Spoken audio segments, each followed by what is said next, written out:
Começamos então aqui esse bloco tratando do direito de herança. Nesse agora a gente não vai falar somente de direito de herança. Até porque o direito de herança, nós temos apenas esses dois incisos, o 30 e o 31, tratando do tema. Coisa muito rápida.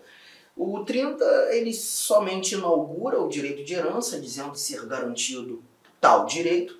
E o 31, ele fala sobre algumas coisas também muito simples de serem entendidas.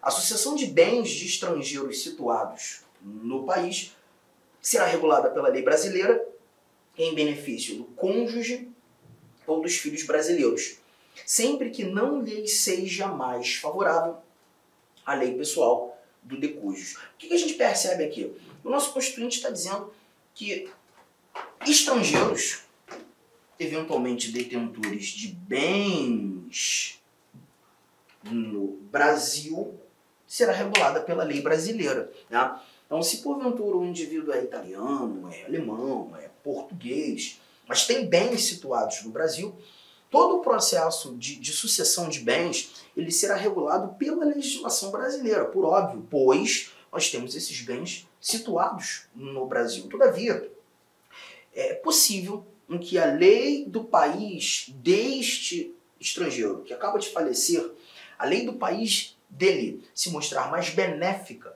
que a legislação brasileira, ela pode ser utilizada. Então aqui basta você entender essa ótica. A regra é utilizarmos a legislação brasileira para a transmissão ou a sucessão dos bens do estrangeiro para os seus filhos brasileiros, filhos cônjuges brasileiros, né? Todavia, é possível com que a lei estrangeira regule esse processo de sucessão, esse processo de herança, né? De transição de herança, apenas quando a legislação estrangeira se mostrar mais benéfica. Um ponto importante é levar em consideração que é a legislação do país do estrangeiro que acabou de falecer. Vamos imaginar que esse estrangeiro tem bens situados no país, ele tenha vários filhos e dentre os herdeiros, filhos de outras nacionalidades, diferentes do estrangeiro que acabou de falecer. A legislação desses herdeiros de outras nacionalidades não será utilizada. Apenas a lei pessoal do decújios. E quando nós falamos decújios, nós estamos tratando do estrangeiro que faleceu. Tudo bem? Simples assim. Simples assim. O nosso inciso 32, nós já tratamos dele, que fala da defesa do consumidor, um exemplo que eu já apontei novamente quando tratando da classificação das normas constitucionais, plena, contínua, limitada. O 33 nós falamos num bloco anterior, agora há pouco, quando demonstrando o direito de informação. E o 34 é um assunto que a gente trabalha junto aos remédios constitucionais. Porque quando a gente fala do direito de petição, que é a linha A do 34, e o direito de obtenção de certidões, que é a linha B do 34, nós estamos tratando de remédios constitucionais. Remédios administrativos. Arthur, mas eu não faço ideia do que seja. Nós temos um bloco, um tópico, alguns vídeos tratando dos remédios constitucionais. Vamos falar do habeas corpus, habeas data, mandado de segurança, mandado de injunção e a ação popular. E nesse ambiente, eu também trabalho o direito de petição e o direito de certidão. Vocês terão a oportunidade de assisti-los logo após o estudo desses vários incisos do artigo 5º. Firmeza? Então, eu não vou me preocupar com o inciso 34 nesse momento. Inciso 35. O inciso 35 diz pra gente que a lei não excluirá da apreciação do Poder Judiciário lesão ou ameaça a direito. Aqui você tem o chamado princípio da inafastabilidade da tutela jurisdicional. Princípio da inafastabilidade. Princípio da inafastabilidade da tutela jurisdicional ou princípio da inafastabilidade de jurisdição. Mas alguns doutrinadores mais tradicionais costumam chamar também de princípio do amplo acesso à justiça. E a ideia aqui é lembrar que a nossa Constituição, o constituinte originário determinou que lei alguma pode criar empecilhos, pode criar barreiras para que levemos os nossos problemas, lides, conflitos ao conhecimento do Poder Judiciário. Eu não tenho a necessidade de tentar resolver os meus problemas em caráter administrativo primeiro, para que, apenas não conseguindo resolver nesse ambiente, nesse contexto, ter a oportunidade de provocar o judiciário negativo. Eu já tenho a oportunidade de ir direto ao judiciário para buscar solucionar eventuais lides, eventuais litígios. Legal? É justamente o que busca tratar o nosso princípio da inafastabilidade da tutela jurisdicional. A lei, normas infraconstitucionais, normas abaixo da Constituição, não excluirão a apreciação do Poder Judiciário em relação a eventuais lesões ou ameaças aos direitos fundamentais. Tudo bem?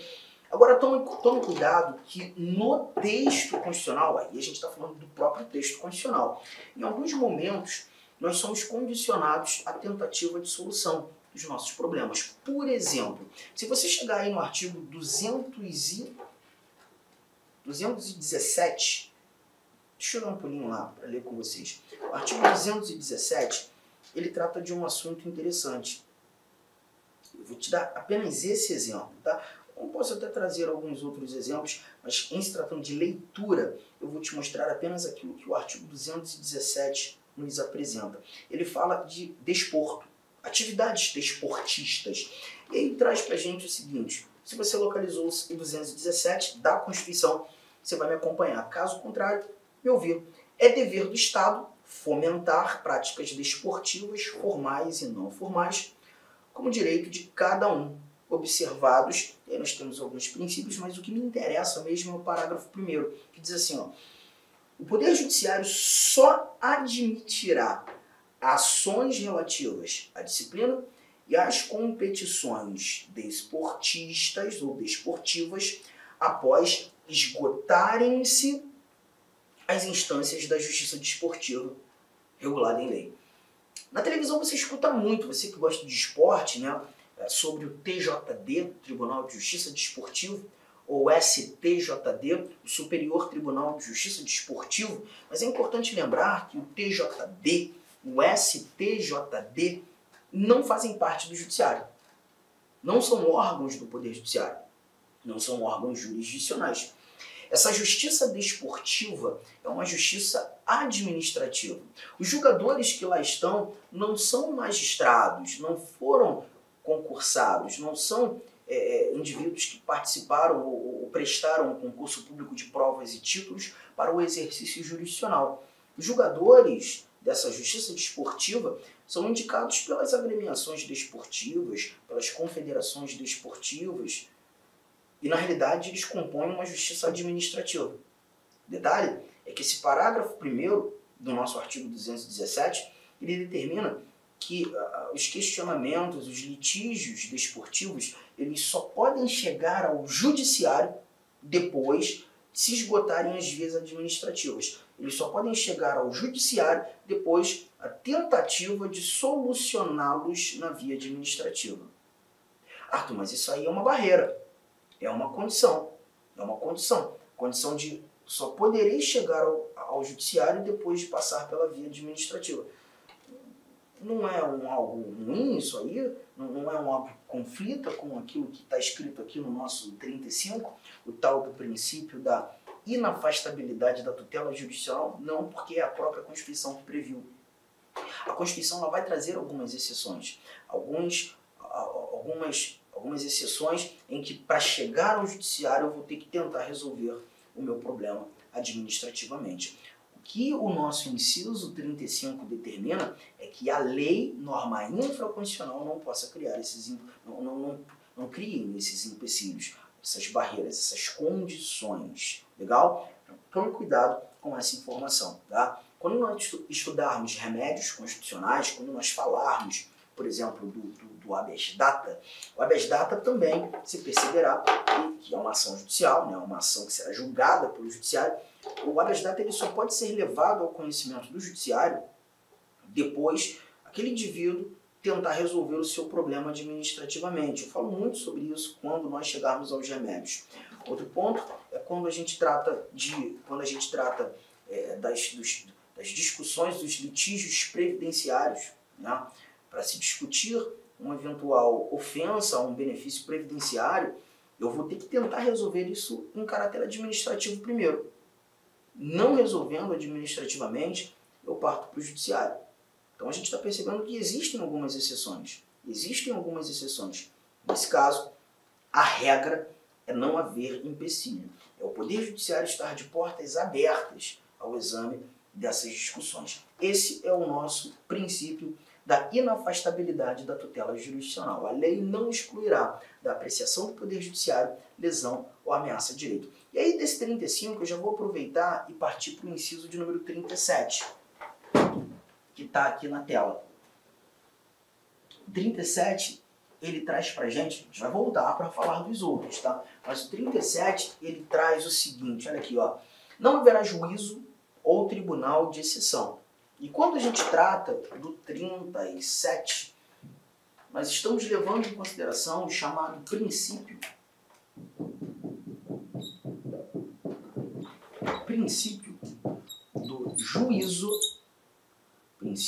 do juízo natural. E o que significa isso? A própria Constituição estabelece quais são os órgãos competentes para o exercício da jurisdição. Dizer de quem é o direito. O artigo 92, por exemplo, ele vai trazer para a gente os órgãos do judiciário, os órgãos do Poder Judiciário, competentes para tal exercício. Assim como o artigo 52, ele também traz para a gente o Senado Federal, que é uma casa legislativa, que vai julgar crimes de responsabilidade praticados por algumas autoridades. Ainda que seja uma casa legislativa, um órgão do poder legislativo, foi a Constituição que deu essa capacidade ao Senado Federal de julgar também crimes, mas crimes de responsabilidade. Então isso não ofende o princípio do juízo natural, pois é a própria Constituição que garante essa capacidade ao Senado. E por que chamar princípio do juízo natural que não haverá juízo ou tribunal de exceção? Em hipótese alguma, independentemente do crime, imagine um crime mais horroroso da história humana, poderá ser criado, constituído um órgão para exercer jurisdição, para julgar determinado indivíduo que não esteja amparado pela Constituição. Não é possível. Olá, meus amigos. Inicialmente eu quero pedir licença para vocês, pois interrompi a sua aula. Mas essa aula do YouTube é uma aula demonstrativa para você conhecer aí a nossa estrutura, os nossos professores e os nossos cursos.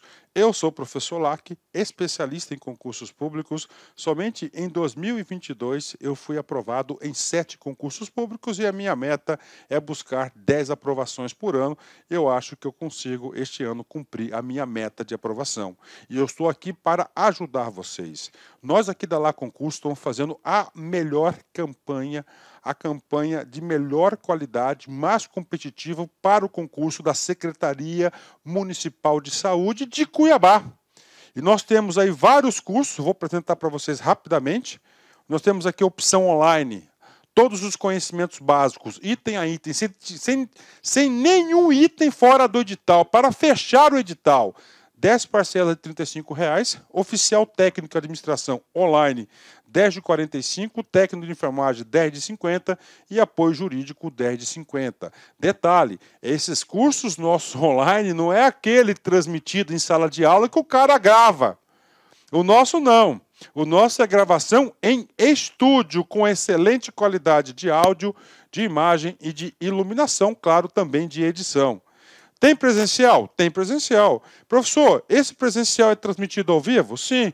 Ah, professor, me adapto mais aí à metodologia de presencial. Não tem problemas. Ele é transmitido ao vivo. Nós temos aí, né? Conhecimentos gerais, todos os cargos. Tem uma promoção aqui bacana. Para quem se matricular até o dia 23/9 vai pagar 10 de 50 reais. Quem se matricular depois do dia 23, 10 de 75, e a turma presencial Conhecimentos Básicos, iniciando dia 4 de outubro. Tem técnico de enfermagem? Sim, temos técnico de enfermagem também. Mesma coisa, tem a promoção aí dia 23/9, paga 10,70, após o dia 23/9, paga 10 de 120, e o início da turma começa no dia 4/10, né? E claro, a nossa luva de ouro aí, tá certo? O nosso produto master aqui, que é a turma VIP. Essa turma VIP tem todo um diferencial, onde eu, professor Lac, coloco toda a minha experiência e dedicação. Só de conhecimentos específicos são 15 aulas minhas. Essa turma aqui é para, cara, o cara que cumprir, o cara que assistir esse curso, participar, cara, eu tenho muita confiança e muita certeza que ele vai sair muito bem e ele vai ter todas as condições de ser aprovado. Beleza, pessoal? Então, você quer uma chamadazinha aí, tem aqui embaixo, tem um link para você falar diretamente com o nosso atendente. Qualquer coisa, você vai no nosso Instagram. Quem responde o direct do Instagram sou eu, faço isso pessoalmente, porque é um canal de comunicação que eu abri, que eu exerço diretamente com os nossos alunos. Valeu, meus amigos. Então, venham estudar conosco.